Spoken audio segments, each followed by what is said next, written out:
say, what we're looking at when we look at the allopath concept? Well, I deal in an area which older people would say root doctor, because I deal with herbs and vitamins and minerals, and the objective is to give the body the nutrients it needs to get rid of the disease that the body has. It's not to suppress the disease, but to help the body be healthy enough to throw out the disease. Mm-hmm. And we view a cold as a cleansing process. A person catches the cold when they drink the soda or eat the hamburger. That's when they catch the cold. But when your nose is running, Mm-hmm. that's when your body's trying to throw out the waste that one consumes when one consumes a soda. So we view it kind of different from regular people, what you call natural, the MDs. Mm-hmm. They mostly use what we call suppression of symptoms. If your nose is running, they'll give you something to suppress the nose, stop the nose from running. Mm-hmm. Whereas we would give you something to help promote the cleansing. Okay. The whole question of uterine fibroids, as mentioned, obviously is a very, very serious one. At the outset, beyond, I suppose, what most people would be familiar with in terms of the function of a woman's uterus, beyond the obvious, what are some of, well, first of all, when we talk about uterine fibroids, what is it that we're talking about? We're talking about fiber, and the uterus is composed of muscle and gland, which we call mucosal membrane tissue. So it's fiber, and something inside the fiber that looks like a bump, we say, look like it's oil. So we say there's a bump in the fiber, so we say fibroid. So basically it's a bump, and if it gets big, we call it a cyst. If it gets bigger, we call it a tumor. It's the size of a bump, which is like a egg with waste in it. So that's what we're talking about. This waste is in the fiber of the uterus itself, in the muscle tissue. Now, in terms of, again, getting back to that first part, the function of a woman's uterus, what are we talking about in terms of her health? Well, functioning of her body. We are talking about a fibroid, which is a bump, which a small one would be called a cyst. We're talking about something like a fibroid that can grow to be a very large bump, about the size of an egg, and it can get the size of a grapefruit. So it's putting excess weight in the uterus and may cause it to tilt forward, which would mean the lady would feel the need to urinate a lot or have problems urinating. Or this big bump the size of a grapefruit can tilt back, and then it'll be pressing against the rectum, which can cause constipation or something like that. Now the bump has fiber in it, and the fiber grows into the tissue of the uterus itself. And so that sometimes the fibroid and the uterus become one. They just become one big bump. So the fiber grows into the uterus fiber, and since it has veins and arteries in it, it gets trapped inside. And so the blood can't move properly, so this blood gets trapped in these veins squeezed by the muscle, and then you have dead blood inside of the uterus. So it's causing the uterus not to be able to contract and expand like a muscle does. So when it does try to contract and expand, it causes pain and discomfort. And when the lady walks, it causes the muscles in the uterus to expand and contract. So when walking would be painful, sexual intercourse would be painful. And then because the uterus has the fibroid in it and it's in the muscle tissue, when the lady's menstruating, some of the blood will come out, but some of it's trapped by the fibers. So she'll have spotting, clots, and intermittent and mid-cycle bleeding going on just because the uterus function is being hampered by the fibroid. So it's a very difficult situation because it stops the egg from being fertilized, because the egg, her ovaries produces the egg, and the egg implants in the uterus, but since there's no more soft tissue there because the fiber of the fibroid is blocking all the soft tissue there, she can't get conceived because the uterus is just too stiff. For me, you're probably one of the first persons that I ever referenced that dealt with the whole question of health in terms of different groups of people. There is an area now that is being looked at called, bionutrition. How did that develop for you, and what are some of the significant things that you've, experienced in terms of studying that particular area over the years? Well, we're looking at ethnomedicine. This is a branch of medicine called ethnomedicine, ethnic group ethnomedicine, and this is a legitimate branch of medicine. It's taught in all orthodox medical schools. Most of the doctors know about it anyway, they just don't utilize it. And that ethnomedicine is based on the melanin content of the person. If you have a high melanin content, aside from being able to absorb more sound, which means you can hear more music out of the music, aside from being able to see the full depth of a color, because you have melanin in your eyes, so you absorb more color, aside from having all this melanin in your taste buds, which means you can taste the full range of flavor inside of a flavor. The more melanin, the more you can taste, the more you can hear, the more you can think, because the melanin helps you store information and transmit information faster. So this melanin is a marker here, a biomarker in the whole situation. The more melanin you have, the more vitamins and minerals you have per square inch. We call it nutrient density. So black people have more vitamins and minerals in their body. We absorb the most sound, the most color. We can taste the full range of flavor. We have more balance. It causes us to store information at a quicker rate. It makes us more human. The more melanin you have, the more psychic you are, the more spiritual you are, the more you can balance the cycles in your body. An African lady has 4 major cycles running in her reproductive system.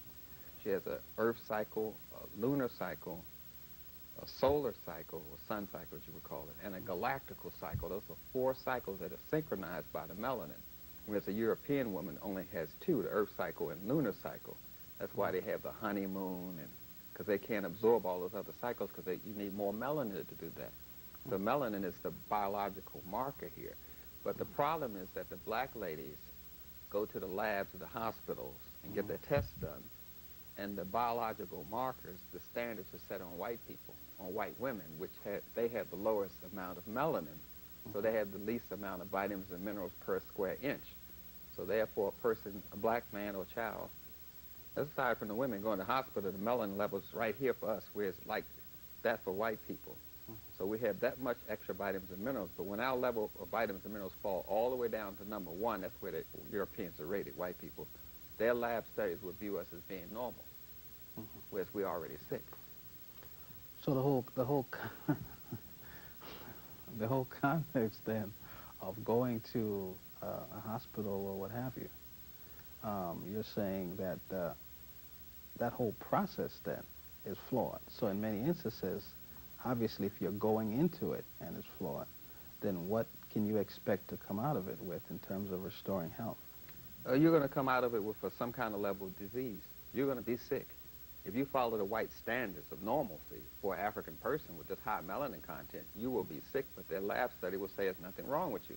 So you go into this psychological illusion. I had a checkup, you know, that you're healthy when you're actually sick, because they never translated it based on the melanin content of your body. Then they're going to diagnose the black woman as if she's a white man, because all diagnostic techniques are set on diseases, signs, and symptoms in white men. The founders of European medicine are military doctors, and military doctors heal the soldiers and put them back in in combat. So all the diagnostic symbols, markers are white men, not black women. So a black woman getting a sign and symptom of a heart attack is going to have maybe a little burning sensation in the heart, maybe some kind of numbness or tingling in the legs, maybe a little pain in the rotator cuff here. That's her sign and symptom of a heart attack. A sign and symptom, that's what we call the female principle in African medicine. So the female principle is how diseases are expressed first, the male principle second. But instead of us looking at the female expression of disease, we wait for the male expression of disease, which means you're twice as sick. So the male expression of a heart attack, female, is different from the female. The male principle means that a heart attack is a crushing blow to the chest. So all we wait for and look for is the male principle of disease expression, which means we're already twice as sick. So the black woman's diagnosing herself as a white man. Then she's going to the hospital getting herself diagnosed as a white woman, 3 times as sick in all diseases. No way you can be healthy using what European standards and you're African. So then we have this, but that's just the obvious part. That's why we have this branch called ethnomedicine. So we can use the biological markers based on the melanin content of the person. That's where you get the word hue. Hue means pigment. Pigment means melanin. So you judge races by their hue content. That's why you say human being, because you're talking about melanin. the whole science of medicine is based on melanin. Chemistry comes from the word chemi. Chemi means black. Black means melanin. When you study chemistry, you're studying melanin. When you study biology, you study melanin's ability to control the cell. So all we're studying all through school is melanin, biology, and chemistry, but they never mention the word melanin. Because it would lead you back to Africa, lead you back to supremacy, lead you back to the greatness of our, race and civilization. So they don't want to lead you back there. So they're never going to mention the word. It's like the Chinese say acupuncture meridian. Those are melanin memory lines in the body. Those racist Chinese don't want to say melanin. Nobody wants to say, maybe there's something great about these people. So they always skip over the word melanin. The Indian people don't want to say melanin. They say chakras. Those are melanin clusters in the body. Give me a break. You see, we have to start with the racism in medicine too. It's not just in voting and school, it's in medicine. And that's why we're getting sick, because of the racism. And it's really sad for a black woman to go to the hospital and be diagnosed as if she's a white man. That is really sad. Given all of that, how do we, well, what role then does, say, diet play in this? Because I think in looking at the diet today, again, it's not certainly the diet that maximizes the health potential of the African person. Can you speak a little bit to that, the relationship of the food that we're eating, and how that, in terms of specific with the uterine fibroids onset? Well, when you're talking about food, you're talking about mangoes, grapes, cauliflower, broccoli, rice, corn. We're talking about food here. When you're talking about processing something, now we're not in the area of food. If you were to eat an apple, your body would process it. Your liver would do something to it, your pancreas, your small intestine, large intestine, and a totally processed apple is called a bowel movement. You follow me? Sure. So if you take the wheat to the factory and let the factory eat it, which they call processing, what they're selling you is bleached white flour, but by definition, that is a bowel movement. Because it's already been processed. It's been digested by machines, a machine to duplicate your liver, a machine to duplicate your pancreas. So therefore, you're eating food contraband or food stuff, but that is not food. And they don't lie to you about it. They say it's processed. It's just another word for saying they let a factory eat the food for you see.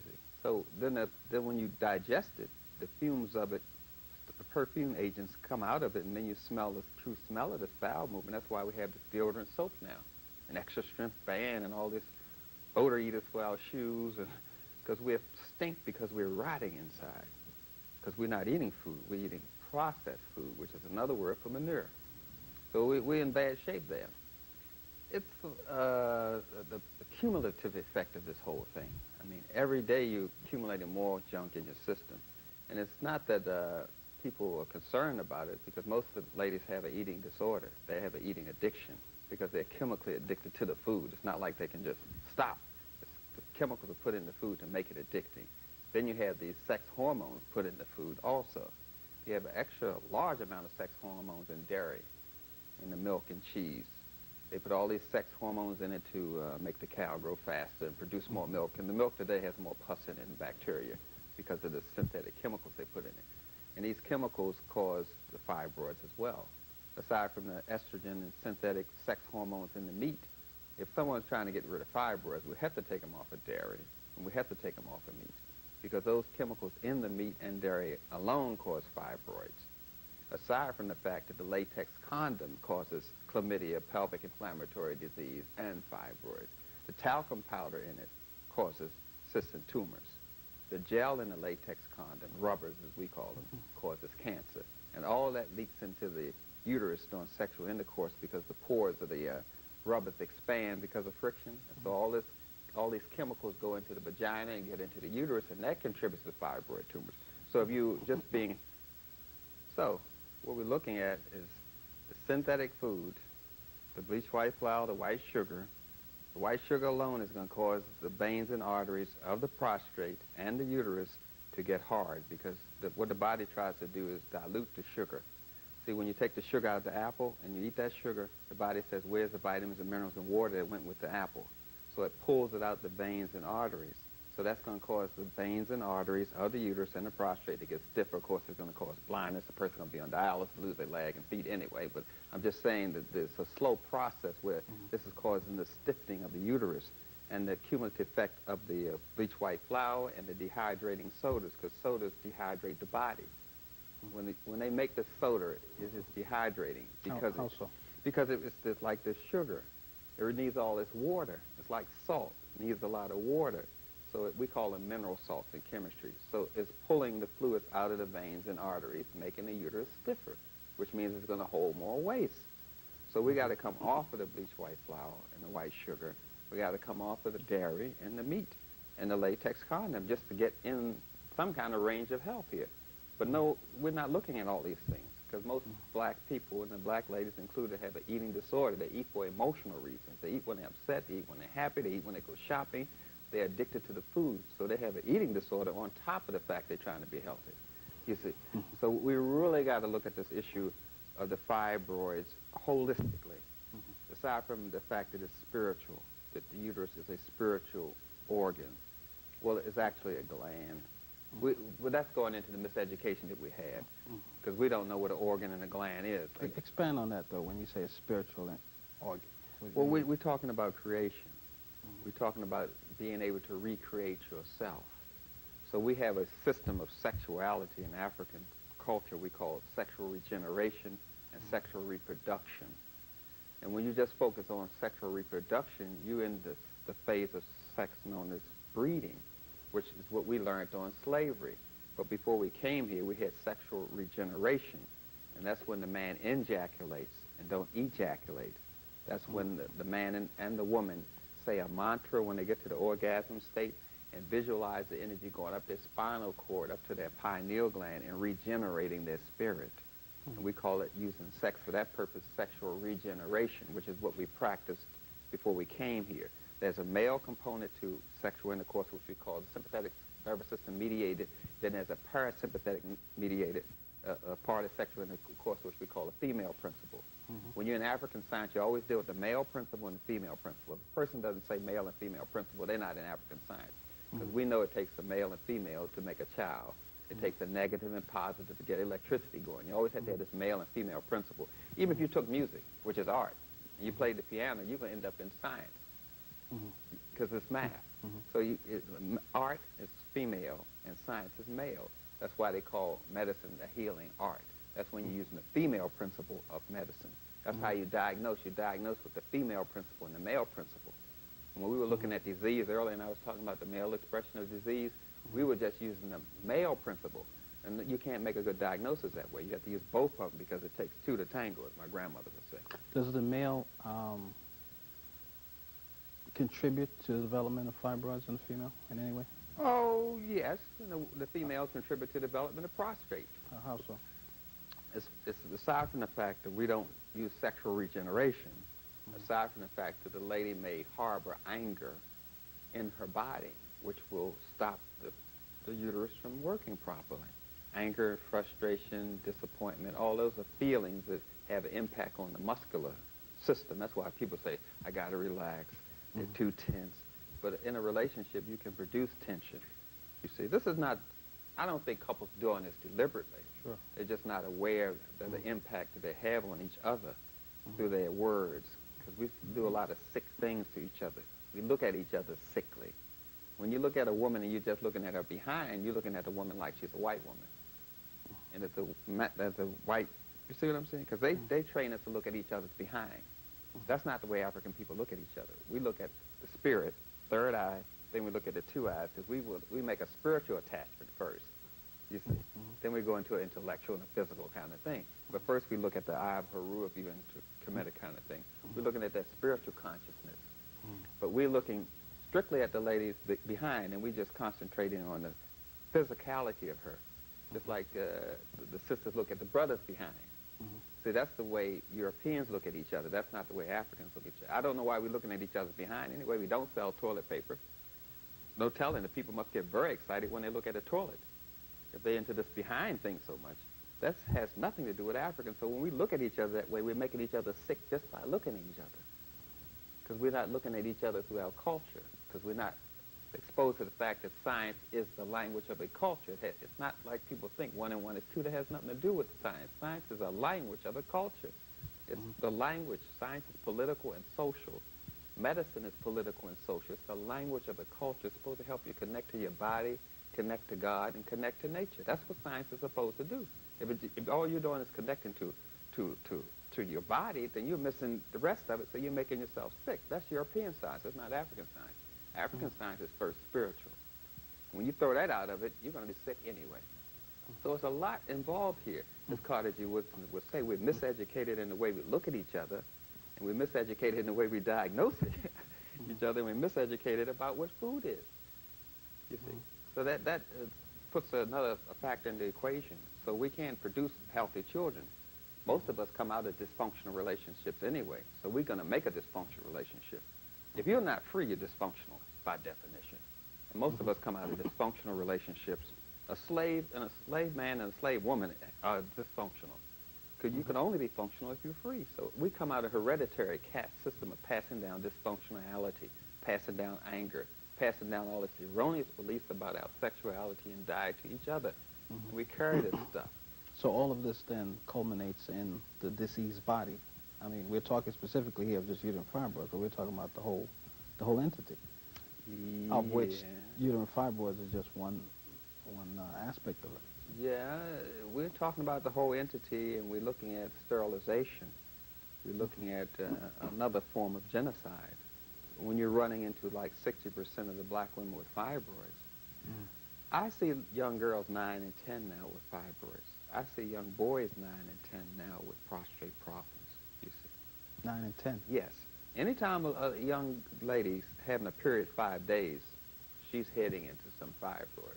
Because the period should not be 5 days. 3 is the max. 1 is normal.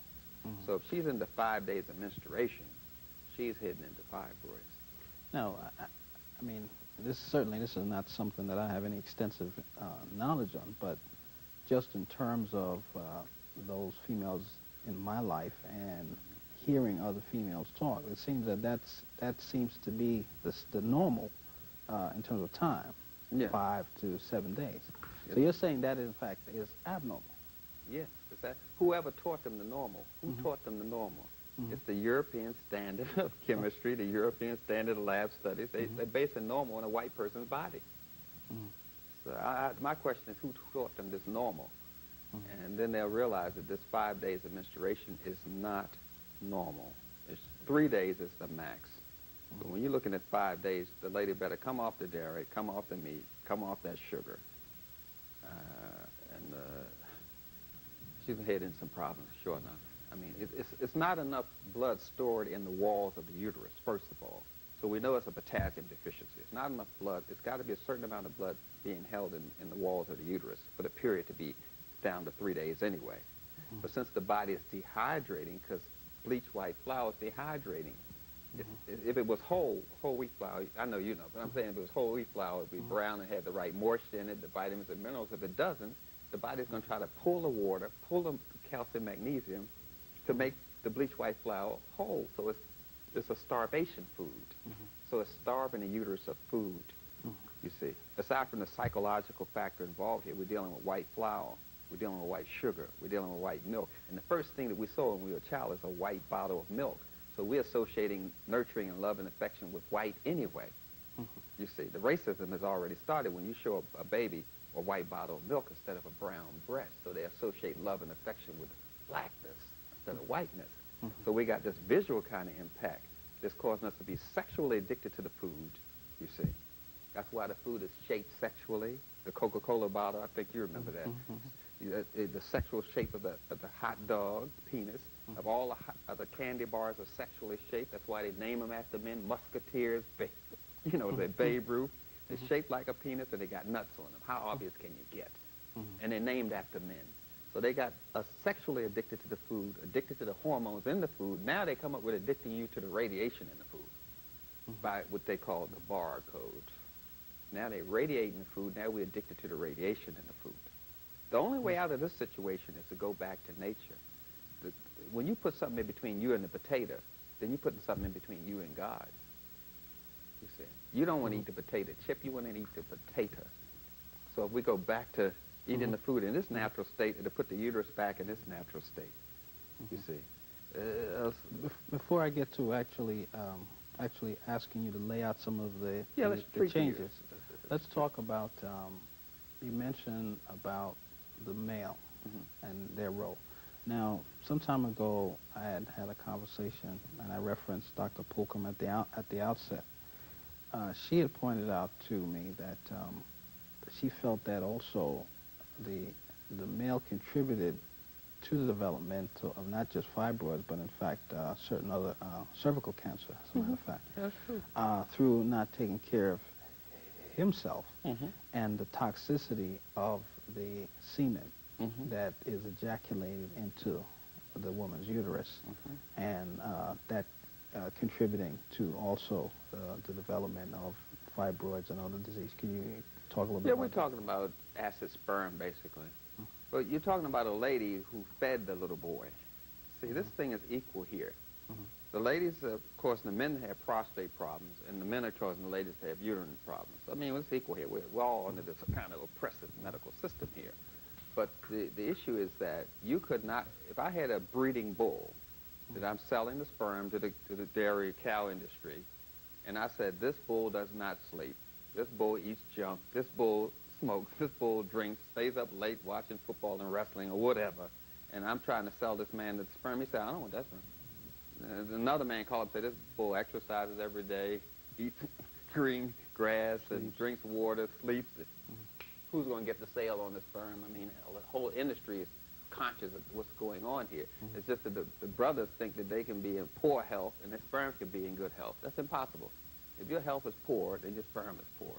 If you're drinking, smoking, not exercising, not eating properly, eating bleach white flour, white sugar, aside from getting dialysis, losing your legs and feet and going blind, it's going to cause an impact on the sperm. Because the sperm is in your body, and anything you do to your body, you do to your sperm, you see. So that's one of the factors there, is the ladies are getting poor quality sperm. I totally agree. But the thing that's overriding everything is the food addiction. The main problem with us is we are addicted to food. We've got to eat all the time. And the problem with the uterine fibroid is the sisters are addicted to the food. See, they try the remedies, like if we're going to shrink the fibroids, we use a herb called witch hazel. We use another herb called white oak bark, because we're trying to shrink the fibroids. So we're going to use witch hazel, white oak bark, shepherd's purse. Those are 3 herbs we're going to use just to shrink the fibroids. And then we want to increase the blood supply to the uterus. So if I had a fibroid, I had a tumor in my brain, I want to shrink it, I use shepherd's purse, witch hazel, and white oak bark. But I want to get it to my brain, so I use ginkgo or gotu kola. Follow me? Now, if I want to get it to my uterus, I'm going to use shepherd's purse, white oak bark, you follow me, witch hazel, and I'm going to use chase tree berries or dung qua or red raspberry leaves. And that increased blood perfusion to the uterus and helps me to shrink the tumor. Or we can use a poultice with sanicle or thuja and the same herbs and put it over the uterus itself. So we can use, that's like making a sandwich out of the herbs and putting it in some gauze and putting it over the uterus and taping it over some saran wrap over top of it to keep the moisture in and helps to impact it from the outside. And then we're taking the herbs, drinking them at least 3 cups a day to help shrink it. But we're fighting against ourselves if we don't control the diet. That's what I'm saying. Of course, we use an amino acid called glutathione. Glutathione shrinks fibroids. It's an amino acid. There's actually 3 amino acids together, glycine and cysteine and glutamine, but it's sold and they call it glutathione. It's an amino acid that shrinks fibroids. Then we use another thing that makes hormones, precursor called pregnenolone. Pregnenolone, most people are not familiar with. It looks like pregnant. P-R-E-G-N-E-N-O-L-O-N-E.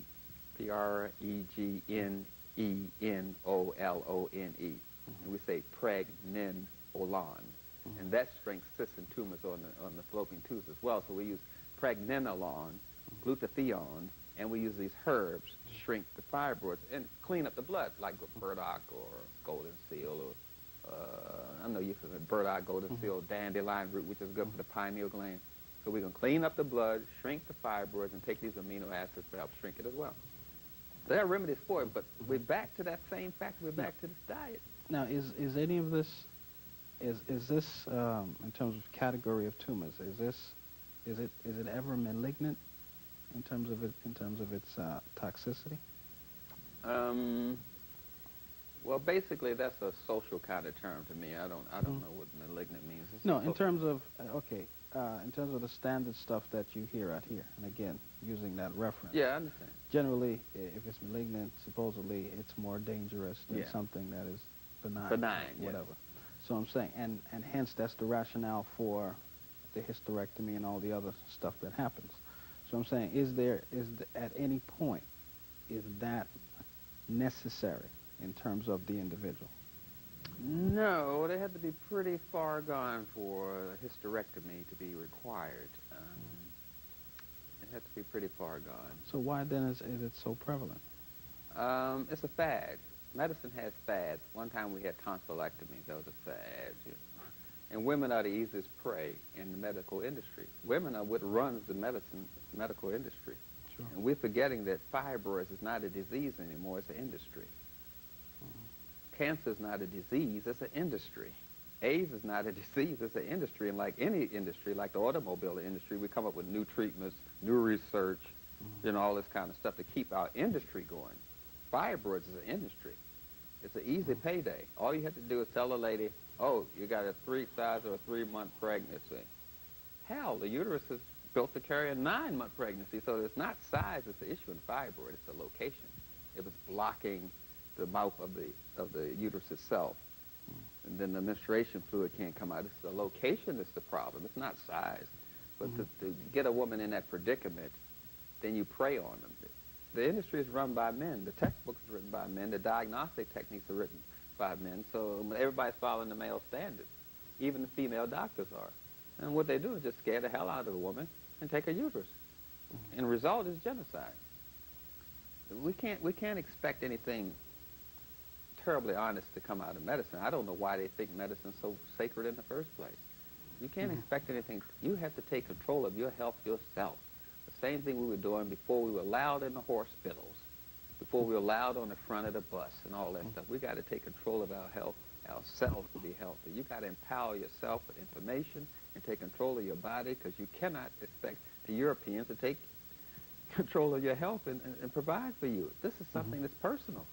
So I'm saying that the herbs are available. The ones I named, the witch hazel, the white oak bark, and shepherd's purse, are quite popular. You can get them anywhere. They're quite popular. And the herbs for the uterus that helps keep it strong, keep it toned, red raspberry is quite popular. So the lady can get those herbs. Now, how do you know how to use them? Well, for someone who doesn't know how to use them, they just take 3 cups a day. And that would be standard. And you mix them together in equal parts. So you take a teaspoon of white oak bark, a teaspoon of shepherd's purse, you see, and you mix them all together and fix them, and then keep it in the fridge. You can make a gallon at a time and keep it in the fridge, and then drink 3 cups a day. That's for someone who doesn't know that much about them. But their education, I have educational videos and audio, so that Joel Pooper won't take you right through the whole steps of it all. And what about those people that are actually just coming into this? So, you know, there are those that can deal with that in the way that you've mentioned it. There are others that might, well, it doesn't, you know, the taste might be an issue for them. Oh, then the herbs come in tablets. There's no excuse now. They come in tablets. They come in extract. You can buy them already made and drop it in some juice or drop it in some water and drink it. So there's no excuse now. Or you can make it yourself, which is cheaper. Okay. Yeah. Are there any other ways of actually dealing with it other than those that you've mentioned so far? Well, yeah, for the person who has a little bit more development, they can use spiritual exercises, meditation, but most of us are physically based, and I'm like a ghetto kind of doctor. I deal with, most of the people I deal with can't afford to shop in a health food store. I mean, you got to have wealth to have health in America, and most people I deal with can't afford to go in a health food store, so I'm on that level. There are other ways, yes, but most of the people I deal with are not there. So you can meditate, you can use crystals. Some people I tell them to use certain crystals and place them on a Band-Aid form over the uterus. And some people have used magnets, some people have used color. You see, there are various ways now to be healthy, because anything that God makes is a medicine. in the hands of a healer. I'd like to actually walk through some of those a little bit in terms of just being a little bit more detailed. Now, how does the using magnets, what would actually work? Well, first we have to go over the understanding of the reproductive system and understand what's going on here. The vagina is a muscle, and muscles contract and expand. And when they contract and expand, they're making a frequency. And a frequency is what you call music. A frequency is what you call colors. And the vagina is not a muscle by mistake. It was made by a scientist called God, you see. So it's doing this contraction and expanding. We call it in threes and fives, which is the male and female. And it's making colors. And it's making a rhythm, pulses, as you would call it. And it's causing the electromagnetic force field to occur. And that is why the penis gets stiff, so it can pick up the electromagnetic force field, the colors and the music from the contraction of the vagina, and broadcast it up to the prostrate and tune the sperm. Then the uterus and the fallopian tubes do a kind of a dancing thing, like this, and tilt forward, which produces a cup at the mouth of the uterus. All of this is a very beautiful musical symphony put together by God.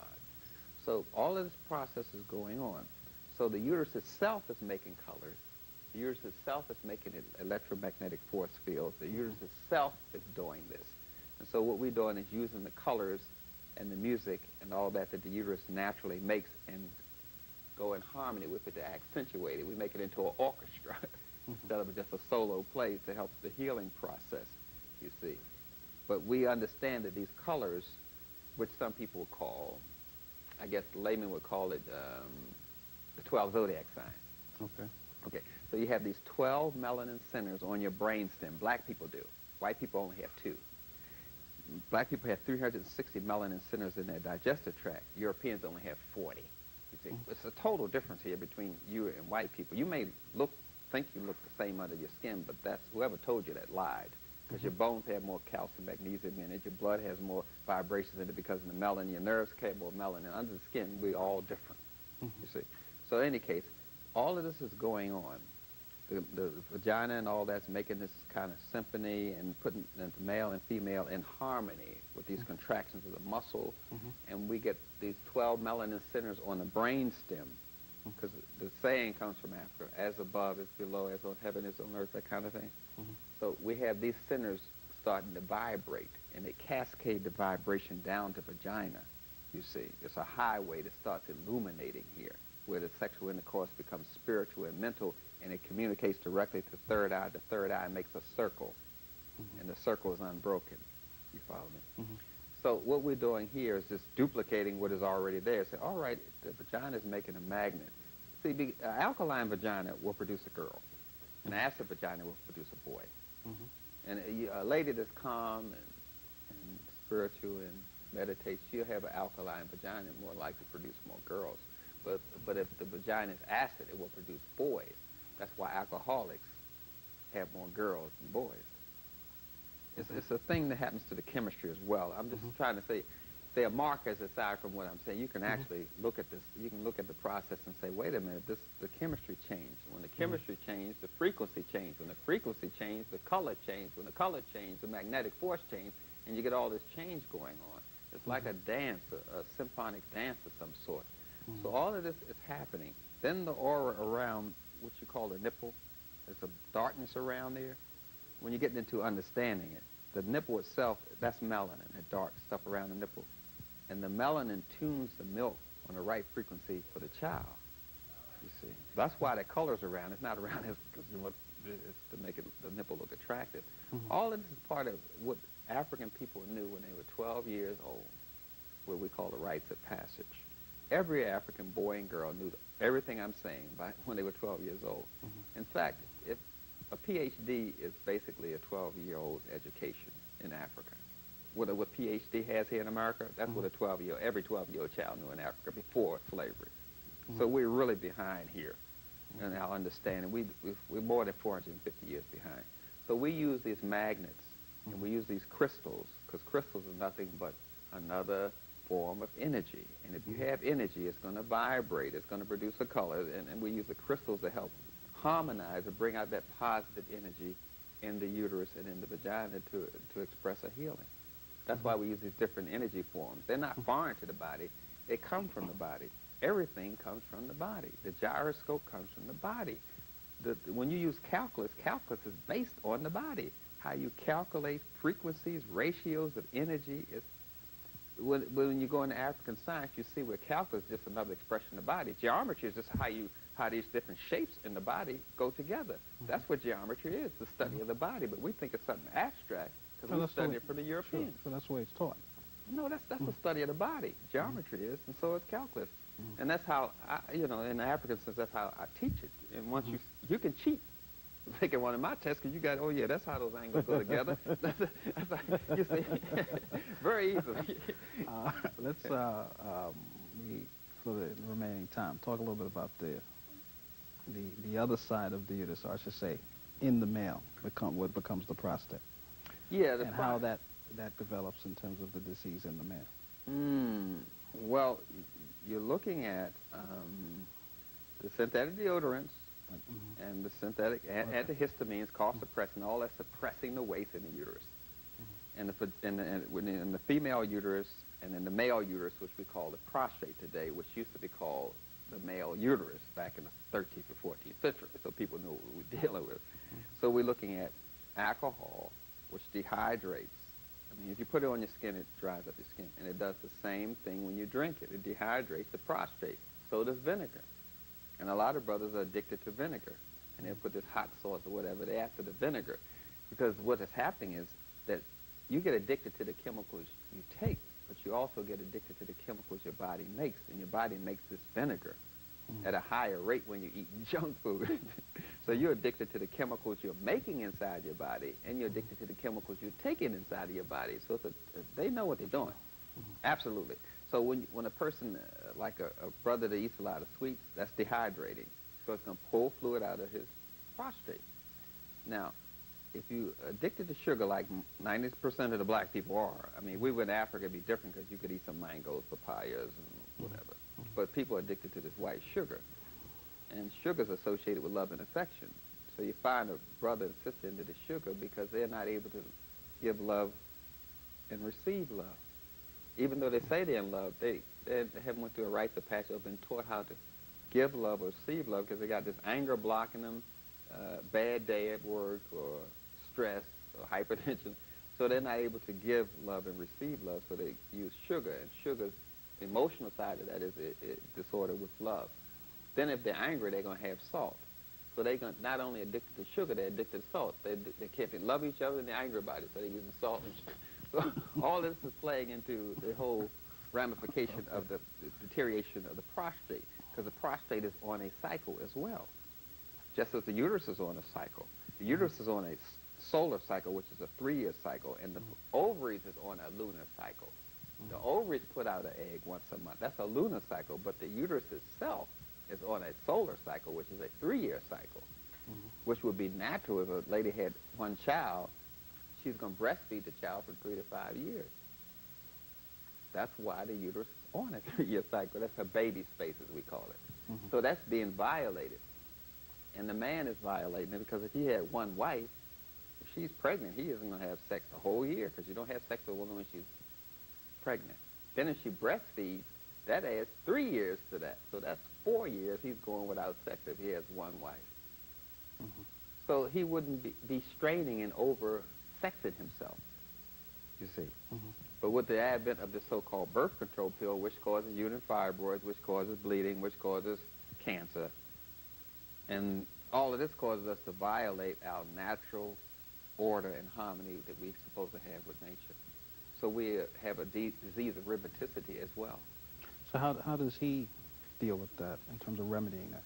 Well, what we basically use for that is saw palmetto, S-A-W. The next word is P-A-L-M-E-T-T-O, saw palmetto. It's a berry from the palmetto tree, which looks like a palm tree. That will take any brother that is in America and all over where I go, I tell them take that every day. Saw palmetto. Sometimes it's sold with a herb from Africa called pygem, P-Y-G-E-U-M. So he would take saw palmetto and pygem, or just saw palmetto every day. Take at least 4 tablets. every day, you see. And some ladies are trying to control their hormone level. They have to take it too, you see. It's good for the fallopian tubes to help strengthen and cleanse them. So a lady would take soul palmetto as well. It's not just one sex, but I would tell the brother to do that. Take that. And the sister keep the tone and the cleanliness in the uterus. I would tell her to take red raspberry anyway. Those were just something you have to be on because we are under attack from the commercial industry, you know, McDonald's and the dairy industry and all these people, aside from the radiation from computers, which causes cysts and tumors and cancer. Just the radiation from the computers alone causes that. Because we're getting disease from computers now, from radiation. Radiation will kill you dead as a doornail. You spoke to that a little bit in terms of the way the food is or what we call food, I suppose, is actually being prepared to be given out to people to, you know, consume. It's becoming an issue more and more where you hear about it. But again, I don't think a lot of people is quite clear on what it is that, you know, we're talking about when you talk about irradiated food. Can you talk a little bit about how that, what that actually is and how it actually affects you once you ingest foods that come to you from that? Well, the radiation doesn't stop. The radiation's in the food, and you take the food, now you're radiating yourself. You're nuking yourself. And that's going to cause some genetic alterations. Basically make you more easily to control. People are addicted to clone food now. Aside from junk food addiction, we have clone addiction, where people are actually addicted to the clones. When the soil doesn't have enough nutrients in it, and you grow plants in it, they don't give you the kind of stimulation, energy out of it. Your grandmother probably could tell you that these tomatoes in the store don't taste like no tomatoes, because, you know, she could tell, but a lot of new people can't tell. But I'm just saying this food doesn't have the energy in it and doesn't have the taste in it. But if you clone it, then you're going to get a false stimulation from the animal in the plant. So the people are now addicted to clone food and addicted to junk food and addicted to radiation, sex hormones, and the color of the food, the sexual shape of the food. So it's a multiple addiction we're dealing with right here. But the radiation itself causes genetic change, as we call it. It can't change you genetically, but it can make you more aberrant, make your behavior less socially acceptable, which puts you into a profit market of the Europeans. Because anytime you have a dysfunctionality, you're making profit for the Europeans. So the objective of it is to make you dysfunctional in some way, either with fibroids or hyperactivity or something like that, to keep you dysfunctional in some aspect. Some people get dysfunctional and they take it out with their money, so they spend too much. So they make an obvious, and that causes a problem in their relationship. And the relationship breaks up, you have a divorce, and again, your dysfunctionality is profit for the Europeans. The objective is to keep you dysfunctional. So they keep you addicted to these clones and radiation. And most people know people that are addicted to radiation anyway. Some people be asleep, the TV be on, and you turn the TV off, they'll wake up. It's because you turned off their high, which they get from their television. They're addicted to the radiation. We noticed it, but we didn't connect the right thing. That's radiation addiction. And each food had its own radiation band to addict you to it. And the industry that makes this do the similar kind of bans on all their products. So once you eat the candy bar, you can want their detergent. You don't know why. Because it's a vicious industry. Like the stuff they're doing with the spray in New York with this stuff formaldehyde in it causes birth defects, and the other chemical that causes cancer. And they're spraying it the most by rivers. There's such a river called the Harlem River, right? Black folks, right? You know, all this, it's very detrimental to black people because of the melanin, and the melanin bonds the impurities at a higher rate because it's trying to get rid of them. So we call melanin a free radical scavenger. It goes after these chemicals like cocaine, nicotine, white sugar, and grabs it like that in hopes to get rid of it. But if you keep eating the junk food, it keeps it in. Sure. And we have a high melanin content of our uterus and of our prostrate, more than white people. So we're going to pull more impurities in our uterus and prostrate, which we call static electromagnetic radiation charge. That's that, like a lady gets static in her dress and it clings to it, we get a static charge in our uterus and prostrate. So when we walk by a computer, we absorb more toxins because of the static electromagnetic charge. So we best get a magnet or a diode, D-I-O-D-E, to neutralize the radiation, because it's more harmful to us than white people. So you're saying then, in terms of just what you mentioned, in your home, you want to, particularly then in the bedroom, you want to eliminate all of any electrical. Need to unplug that stuff. Unplug the TV, unplug the VCR, unplug the electric clock, unplug all that stuff. because it's going to get in the metal of the bed, and it's going to radiate you all night. It's just another way of getting you sick. But if you don't do that, in lieu of that, just get a diode, D-I-O-D-E. It costs about $7. Put it in your pocket and you're fine. It's not a problem to be healthy. You have to work at being sick. You have to really work at being stupid. You have to ignore everything that you hear that's truthful. You have to work at being stupid. Being stupid don't come easy. Now, in terms of the vibration of dead food, we're living entities, we have a different vibration. Right. How does that also contribute to that, the process of creating disease in the body? Oh, my brother. If you're eating something dead, it's going to make you dead. It doesn't take a little... But I'm saying people don't make that connection. You know, it's like, it tastes good. You know what I mean? Yeah. That's usually the response. Yeah, they're emotional eaters. That's typical of someone who has an eating addiction, which is a mental illness. They're absolutely crazy. I mean, that's what the industry, the snack food industry, has developed to keep you addicted. They don't say addiction industry, they call it snack food industry. The people are made addicted to the food. And I can understand that the addict saying that about, you know, it tastes good. It's like talking to an alcoholic or anybody else addicted. But if you chew the food, the objective of junk food is to get you just to use the taste buds on your tongue. But if you chew it and fire off the taste buds under your tongue, especially if you fire off the parotid taste gland, you're going to taste all flavors in the food. They don't want you to chew your food. They want you to take a couple big hunks out of it and swallow it down. But if you chew it and fire off the parotid taste glands, you're going to taste all flavors and you won't even like it anyway, you see. But if you're eating food that is, like you can light a bulb on a basket of fresh apples. But if you cook those apples, you cannot light the bulb. It doesn't have any life in it. If you want to be alive, you have to eat live food. If you eat dead food, it's going to shorten your life. And bleach white flour is dead. How you find out what's dead and what's alive is if you take a food and you plant it in the ground and it can grow, it's alive. Therefore, you can eat it. If you get an apple, put it in the ground, it will produce an apple tree. If you see what I'm saying? But if you put some apple pie in the ground and cover it up, and after a day or later on that day, it will have worms and parasites in it. You see, even the meat and the milk is going to have worms, and fish has the worst parasites in it. They have worms in fish that will kill you dead as a door now. You best get some wormwood. That's very popular. I like to say that because people can remember that. Okay, worms. Get some wormwood. Because if you're eating dead things, you got to have worms. If you're taking dairy, you got some worms. If you eat meat, you got some worms. You might as well go fishing. All the worms you're going to have in your body, and that's going to cause you to eat more food. The objective is for you to keep worms because Europeans' digestive tract functions on 10 to 20% worms anyway. We're going into their anatomy, and our anatomical structure is totally different.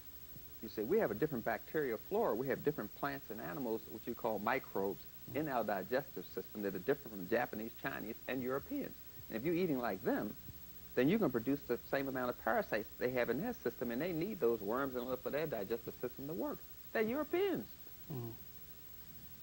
So we got to look at this whole thing. We got to get a hold of our eating addiction. And first thing to get a hold of is that white sugar. Get some vanadilyl sulfate. Some people call it vanadium. And that will get a person off insulin in 3 months. It never taken me more than 3 months to get a person off insulin injections using vanadilyl sulfate. Some people call it vanadium.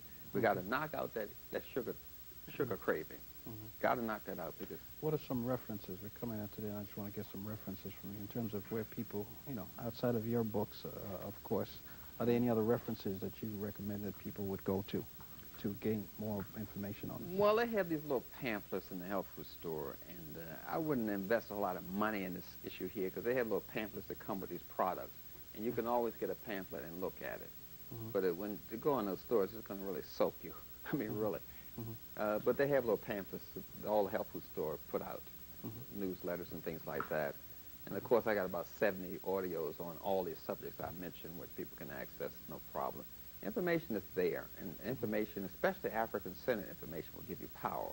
If it's European information, more than likely you're just creating Uncle Tom or some certified Negro or something. You want African-centered information, which comes under ethnomedicine, which will give you the diet that you need to fuel your African self, you know? How would someone get in contact with you if wanted to, you know, speak with you about either dealing with some of the things that you've discussed? They can call me at 843-522-8545.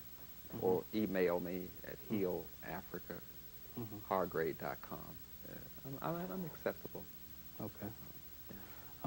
Again, this is Yero Bandelli. We've been talking with Dr. Laila Africa, and we've been discussing, we started out dealing with the question of uterine fibroids and its development and proliferation in black women. And I think we've covered, to some degree, the general development of how disease itself is onset in the body. We hope to have him back to talk about some other areas.